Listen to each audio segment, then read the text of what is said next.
I wanted to get into a little bit of the Falcon and Winter Soldier from this past week. I put up a spoiler review on my channel, so if you've not seen that, please go check it out. It was for episode 4, the whole world is watching, which is an aptly named episode based on what happens in the end of it. I will not get into spoilers here though, because there may be some people who are watching that have not seen it yet. But best episode of the season, in my opinion. There's some scenes in here that are very deep, very emotional, where they are taking this Captain America Shield storyline, I believe, is the right track. I know there are many people who have not liked the character of John Walker, played by Wyatt Russell, Kurt Russell's son.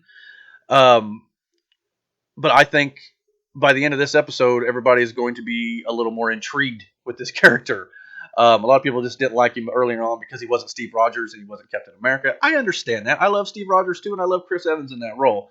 But unfortunately, Chris Evans has moved on. I think he has signed to maybe appear again as Captain America, but probably in a smaller role. So we may still see him yet again. Never say never in the world of comic books, I always say. I even think Tony Stark can make a return. And Black Widow and everybody that we've not seen. It's comics. No one's ever really dead. Yeah, I mean, but in regards to John Walker, though, this episode delved a little bit more into his internal struggle a little bit. And it also, definitely ended on a note that is highly intriguing. I think fundamentally changes this series going forward. And I'm looking forward to see where they take it. Episode 5 and 6 are the only episodes left of this season. But you know what? There have been about hour episodes. By the time the season is done, we're going to have about a 6-hour movie. So I think that's going to be great to have as well. And it's shot like a movie. It's amazing to look at. It's a big budget film split up into 6 chapters on a streaming service. And if Marvel and the MCU continue to make films like this, or series like this, I should say, we're in for a treat, because it means basically, if spaced out correctly, there will be MCU content on every week throughout the entire year almost.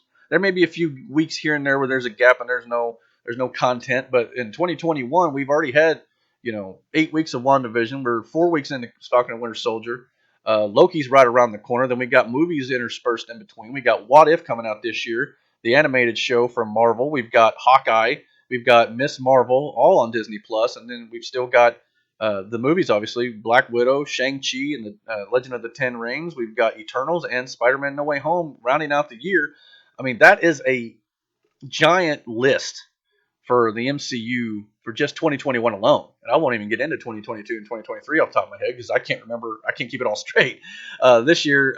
But yeah, it's packed. Hey everybody, I hope you liked this video. Did you like what you saw here? If you did, I hope you will comment below. Let me know what you thought of whatever I discussed here today. Also, hit that like and subscribe button, and don't forget to hit the notification bell on the channel as well, so you get all the notifications about when I put up new content. Also, you can find me, Eric Hopkins, at EricJel on Twitter. It's at ERICJEL, Gel with the J. Also, you can find me on the 3-Star Podcast. You can find us on Facebook at 3-Star Pod, and on Twitter at 3-Star Podcast 1. We discuss all sorts of things over there, from all sorts of topics like pro wrestling, video games, movies, sports, just whatever we feel like talking about. We always try to have a good time.